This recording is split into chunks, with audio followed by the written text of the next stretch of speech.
6월 9일 새벽 만나 오늘 우리에게 주시는 하나님의 말씀은 고린도전서 6장 1절부터 11절까지 말씀입니다. 제가 봉독하겠습니다. 너희 중에 누가 다른 이와 더불어 다툼이 있는데 구태여 불의한 자들 앞에서 고발하고 성도 앞에서 하지 아니하느냐? 성도가 세상을 판단할 것을 너희가 알지 못하느냐?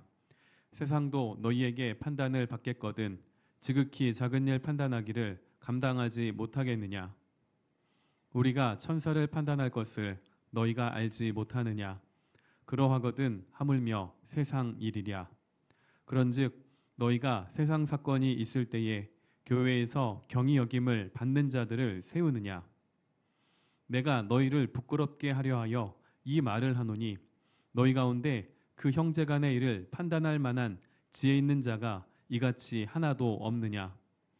형제가 형제와 더불어 고발할 뿐더러 믿지 아니하는 자들 앞에서 하느냐?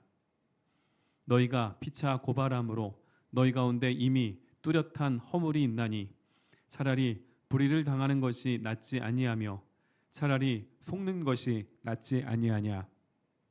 너희는 불의를 행하고 속이는구나. 그는 너희 형제로다. 불의한 자가 하나님의 나라를 유업으로 받지 못할 줄을 알지 못하느냐? 미혹을 받지 말라. 음행하는 자나 우상 숭배하는 자나 간음하는 자나 탐색하는 자나 남색하는 자나 도적이나 탐욕을 부리는 자나 술 취하는 자나 모욕하는 자나 속여 빼앗는 자들은 하나님의 나라를 유업으로 받지 못하리라. 너희 중에 이와 같은 자들이 있더니 주 예수 그리스도의 이름과 우리 하나님의 성령 안에서 씻음과 거룩함과 의롭다 하심을 받았느니라.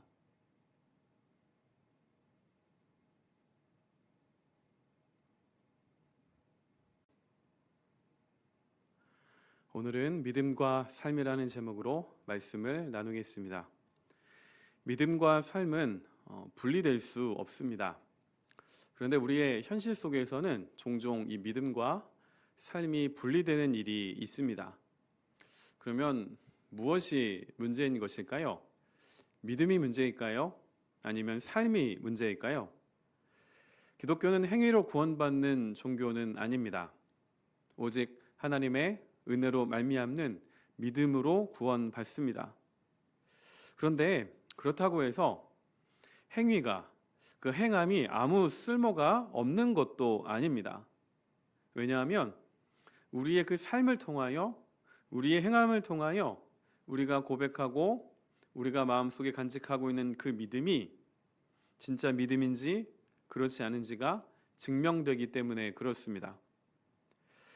기독교는 내가 무엇인가를 하기 이전에 내 존재가 어떻게 되었는가, 믿음 안에서 내가 어떠한 존재인가, 이것을 먼저 알아야 합니다.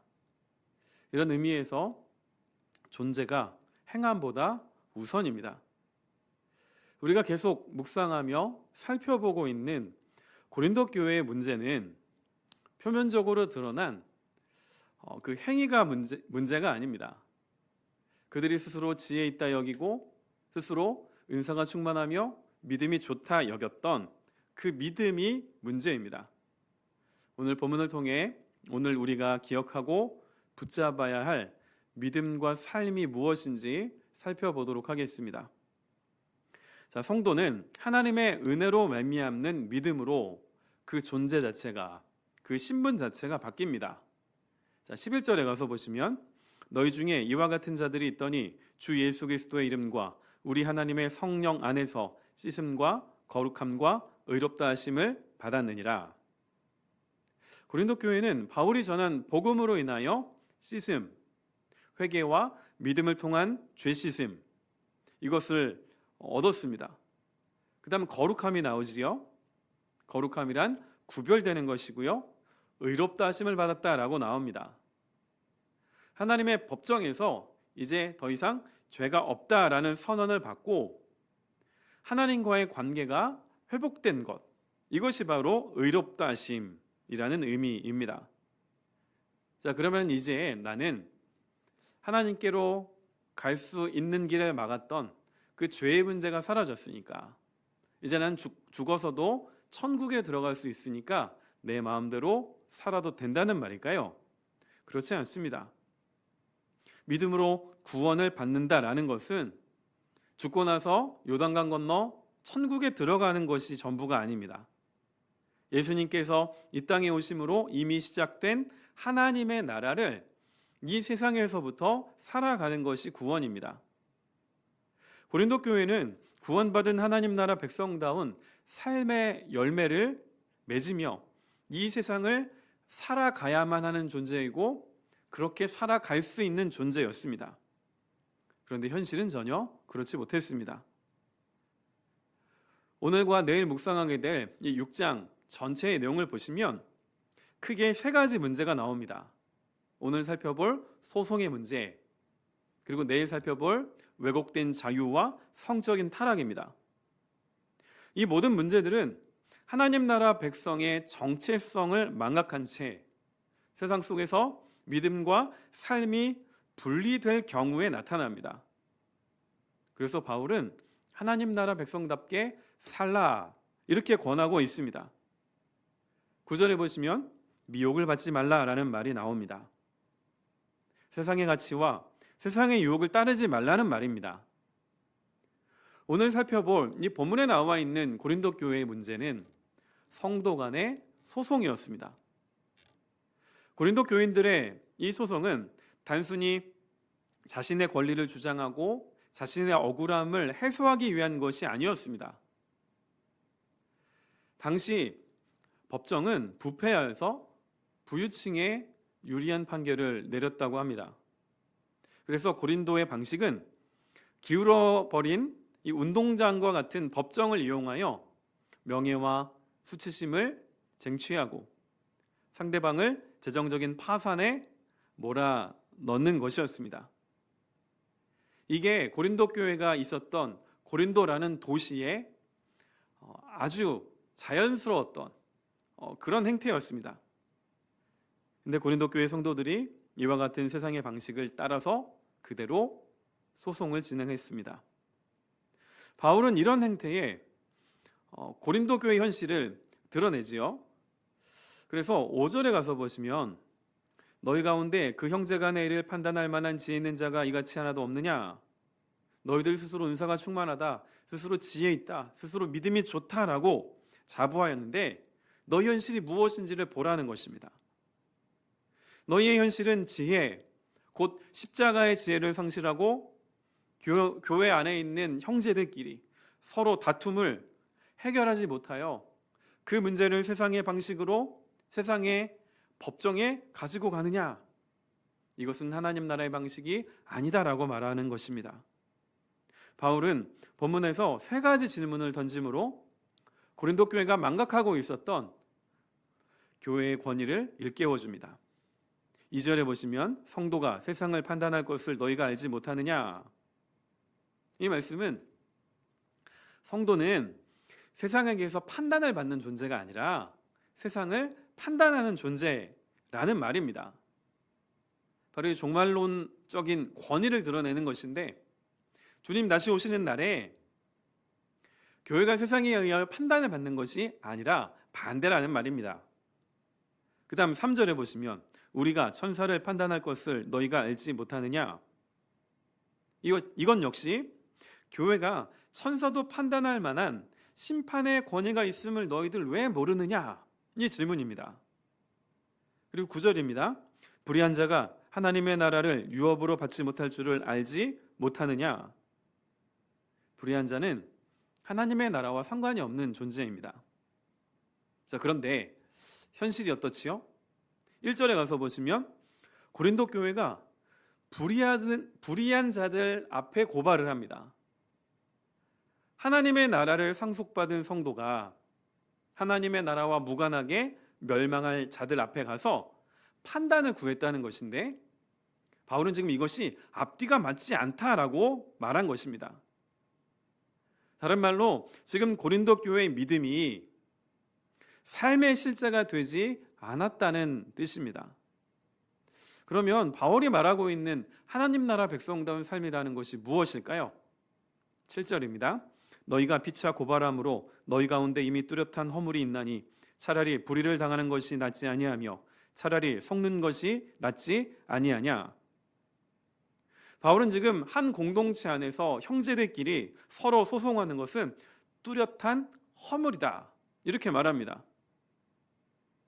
여기 허물이라는 말은 영적인 실패 그리고 영적인 결핍을 뜻하는 것으로 고린도 교회가 행하고 있었던 형제 간에, 같은 교회 성도들 간에 소송하는 것은 뚜렷한 패배라는 것입니다. 그래서 차라리 그렇게 하지 말고 대신 불의를 당하고 속는 것이 낫지 않냐 말하고 있습니다. 형제됨을 지키라는 말인데 이 말씀은 마태복음 5장에서 비롯된 것입니다. 마태복음 5장 25절에 가서 보시면 너를 고발하는 자와 함께 길에 있을 때에 급히 사화하라. 그 고발하는 자가 너를 재판관에게 내어주고 재판관이 옥리에게 내어주어 옥에 가둘까 염려하라. 서로 고발할 만한 일이 있다 할지라도 고발하러 가는 그 길에 화해하는 것이 하나님 나라 백성의 삶입니다. 마태복음 5장 39절입니다. 나는 너희에게 이르노니 악한 자를 대적하지 말라. 누구든지 내 오른편 뺨을 치거든 왼편도 돌려대며. 똑같이 당한 대로 갚아주라는 그런 의미가 아니라 예수님께서 먼저 보여주셨던 사랑과 용서의 원리로 살라는 말입니다. 이것이 바로 이 세상 속에서 하나님 나라 백성다운 삶을 살아가는 모습입니다. 십자가 복음을 아는 사람들끼리의 문제는 십자가 안에서 해결해야 합니다. 손해를 보더라도 세워주고 부족함을 감수해 주는 것이 십자가의 원리입니다. 그러면 지금 나와 우리 교회 공동체의 삶 속에서 하나님 나라 백성다운 삶의 원리가 나타나고 있을까요? 내가 누구인지를 잊지 마시기 바랍니다. 내가 누구인가를 망각하는 순간 본문에 나와 있는 고린도 교회와 같이 세상의 방법대로, 세상의 방식대로 살아가게 됩니다. 여러분, 구원받은 성도는 오늘 본문이 말씀하는 것처럼 성령 안에서 씻음과 거룩함과 의롭다 하심을 받은 사람입니다. 오늘도 우리가 비록 이 세상 속에서 살아가지만 하나님 나라의 원리를 따르는 모습이 우리의 말과 우리의 행동을 통하여 나타날 수 있기를 소망을 합니다. 이 모습이 바로 믿음과 삶이 분리된 것이 아니라 믿음과 삶이 하나 된 삶입니다. 오늘도 분주하게 여러 가지 일들을 처리하고 수많은 선택을 해야 할 것입니다. 어떤 문제가 일어났을 때에 세상의 방식대로 대처하지 마시고 하나님 나라의 원리대로 예수님께서 먼저 보여주신 그 원리대로 살아가는 복된 나라가 되시기를 주님의 이름으로 축원드립니다. 기도하겠습니다. 아버지 하나님, 오늘도 하나님의 말씀 앞에 서서 주님의 음성에 귀를 기울일 수 있는 마음 주시고 시간 주시니 감사합니다. 하나님, 이 시간 우리가 말씀을 읽고 말씀을 듣는 것으로 만족하고 멈추지 않기를 원합니다. 주님께서 우리에게 들려주신 그 말씀이 우리의 믿음의 고백이 되게 해주시고 그 믿음의 고백이 우리의 삶의 고백이 되어 믿음과 삶이 하나 된 삶을 살아갈 수 있는 복된 하루가 되게 하여 주시옵소서. 오늘 사도 바울이 고린도 교회를 향하여 이야기했던 것처럼 우리도 세상의 방식에 따르지 아니하며 세상의 소리에 귀를 기울이는 것이 아니라 하나님께서 우리를 부르신 거룩한 부르심을 따라 하나님 나라 백성다운 삶을 살아갈 수 있게 하여 주시옵소서. 오늘 하루 우리의 모든 마음의 생각들을, 우리의 모든 입술의 고백들을, 우리의 모든 행동들을 감찰하시고 인도하여 주셔서 오늘 하루 모든 삶을 다하여 하나님의 백성다운 삶을, 하나님을 기억하고 하나님과 동행하는 삶을 살아갈 수 있는 우리 모든 성도들 되게 하여 주시옵소서. 예수 그리스도의 이름으로 기도드립니다. 아멘.